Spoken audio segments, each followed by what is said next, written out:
shoddy music that is, belonging to the past ages. So they would rather turn to a modern televisions of pop music and this and that. Why should they come to MTA for that sort of music? You see? Yeah. This is like the attempt of some hakims who try to present bad tasting medicine with added sugar. And they mix sugar and some other things and call it gulkhan. And if you try to taste it,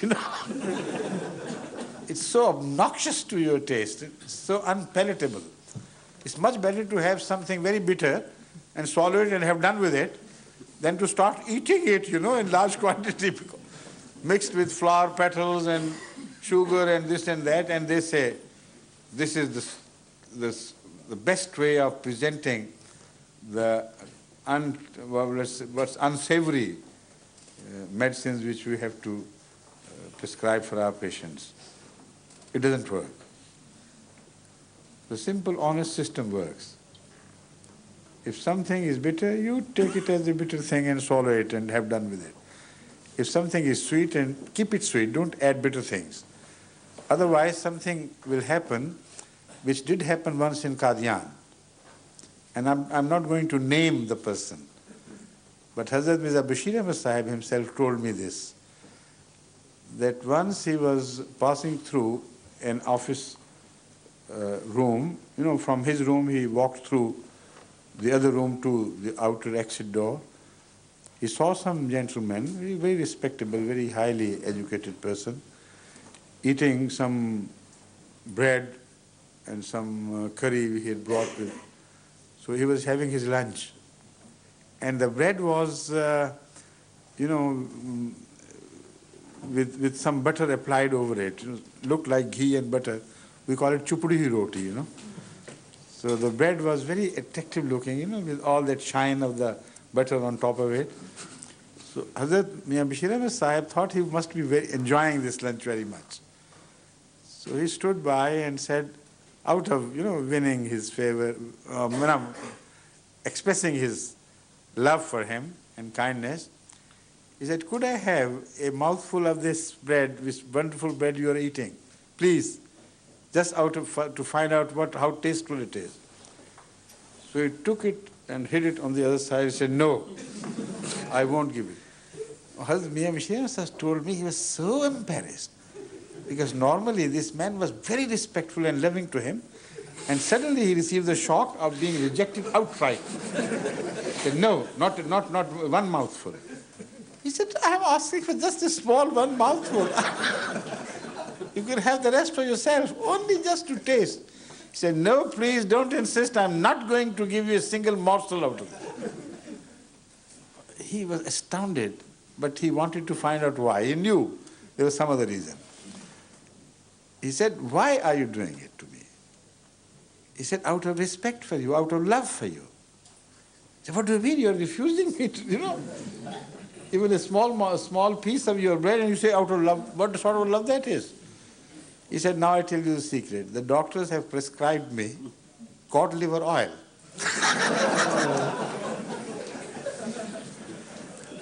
And it's so obnoxious to drink that. I can't take it in one mouthful.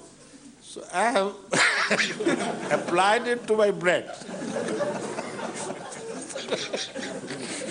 I eat it mouthful after mouthful, slow poisoning, Imagine.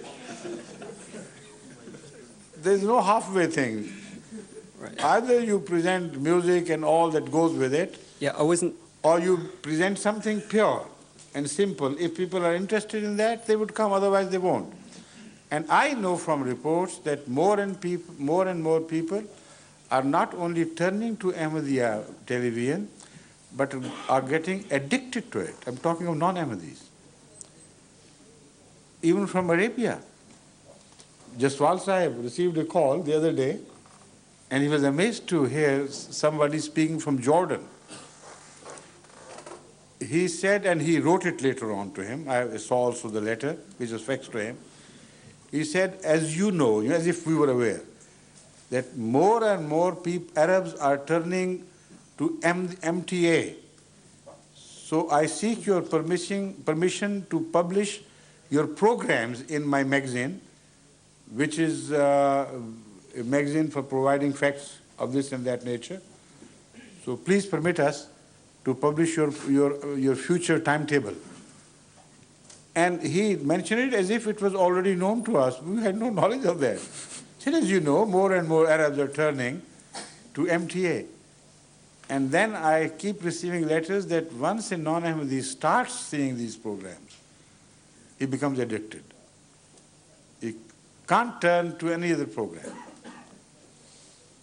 In one city of Pakistan, which is known for its hostility to Ahmadiyyat, and that is not only one city, there are others of similar nature. I'm talking of one particular one. The neighbors of an Ahmadi approached him and he said, that they collectively, and they said to him, look here, there was some Ahmadi who had put a booster on their roof. And we also began to watch your programs. And they're so wonderful. We don't want to turn to any other program. Suddenly, the booster has been taken away. Please, would you kindly, for our sake, put another booster on top of your roof? He was amazed. The booster was taken away because of the pressure of the mullahs and the government searching for such Ahmadis who were employing boosters. So the neighbor said, it's our responsibility. Nobody can touch you. Go ahead and do it. And even in the small, shops, like betel shops, the betel leaf shops, they're called pan shops. There are reports from some areas that they are publicly displaying MTA and attract large crowds of people, and nobody dare oppose them or do damage to their set. So these programs are already proving so useful, and the public consensus has approved the quality of these programs in such powerful a way that I don't think it would be advisable to change their nature. Don't talk of music, not even in a musical voice as you have. Okay? Okay. Thank you. Jazakallah. Jazakumullah. Assalamu alaikum, Hazur. My daughter also singing Ahmadiyya Zindabad from MTA. Who, your daughter? My daughter, she is only 2.5 years old. Does she happen to be non-Ahmadi, Nauzubillah? No. We are talking of non-Ahmadis. Their response is so powerful. This is what I said to you, not to discourage you in your expression, only lest you should have misunderstood us. I'm not talking of Ahmadiyya response. I'm talking of non-Ahmadiyya response. Even the response of those who were sworn enemies of Ahmadiyyat, I received sometimes reports that such a man just came out of inquisitiveness, out of curiosity, to watch a program, and so that he could go back and tell they're doing this against Islam and talking that against Islam and so on. He got glued to the program for the whole of the remaining period and went back a crestfallen person, apologizing for his previous views and saying that, for God's sakes, forgive me what I was doing to you and permit me to come to these programs regularly. There were 4 such people once reported, and within a few days, all the 4 became Ahmadis. So this is with the grace of Allah.